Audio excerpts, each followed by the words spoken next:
So it's amazing to me how weird things happen in transactions. Now, death isn't weird, but when it happens in the middle of a transaction, it's kind of weird, and it throws things into a huge death spiral. Right. That's, well, not too much, Okay, but no. it does throw it into a weird position where the family is left with dealing with this. And so I think that we don't talk enough with our elderly parents or for people that are older on how they're going to handle their estate when they pass. So do you have a lot of those conversations, and how are you kind of working with your clients and their families when it comes to, what does my parent do before they pass to make sure that we're not stuck if something were to, happen to them as they're older? So what are you seeing? I mean, unfortunately, it's a conversation that we're not having, and we're still dealing with the situation as it presents itself. So I do have someone right now whose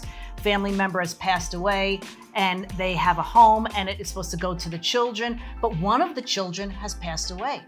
Families are not as close. Where does the proceeds go? I mean, looks like they will avoid probate, but there's beneficiary deeds, and there's lots of moving parts. And I think it becomes very overwhelming for the children to have to deal with that, along with grieving and all the other things that happen when a loved one passes away. So I think it's not too late to start having those conversations and make sure everything is in order. So who are the people that an older person that owns a home, maybe they're 65 plus, 70 plus, 75 plus, and they've got their kids, like who should they be communicating with outside of a real estate agent? But who are some other people that they should be talking to if they haven't set up this estate? How should they be planning? I think an elder attorney Okay. is really the best way if you don't have an attorney to set up a trust and make sure that everything passes. Because in these two instances on our team, they have to stop the entire transaction, and now it has to go through probate,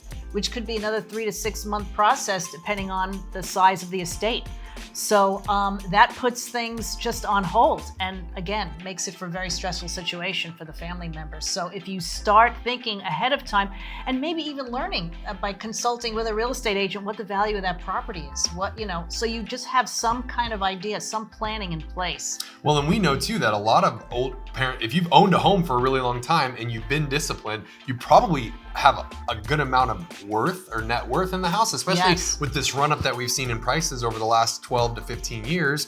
So ultimately for me, what's really interesting on that side is there's going to be some tax consequences potentially on how those things go. Absolutely. So you probably not only need an estate attorney, but probably a tax accountant or somebody to be planning what that exit strategy is. And I think sometimes, in some cases, they may want to be out of that place before. Sometimes you need to sell and plan for moving into a retirement facility and doing that, sooner rather than later as well. So what are you seeing on that? Are you seeing, elderly transition into, adult living centers? Are they finding community there a little bit more than being isolated? So a lot of people are selling their bigger homes and moving into just active adult communities. You don't need to be in poor health, right? You want to transition to that next stage of your life where now you're playing tennis and you're playing golf 5 days a week, but you've downsized and you've rearranged your wealth and the profits that you got out of that home into your next stage of life. And maybe you share that extra wealth with your children to buy a home. Maybe, yeah, there's lots of things I think that you can do with it. I think for us, it's just about realizing the conversations that we should be having. And I think sometimes we skirt around these conversations because they feel difficult or they feel weird, but we have to do a good job overall of whether we're wanting to address it with older parents or letting the older parents address it with their kids, because we have to make sure that there's a strategy for them to be exiting that. And they need a good real estate professional, they need a good tax attorney, they need an estate attorney. So they're gonna need this team of people. So if you don't have that team of people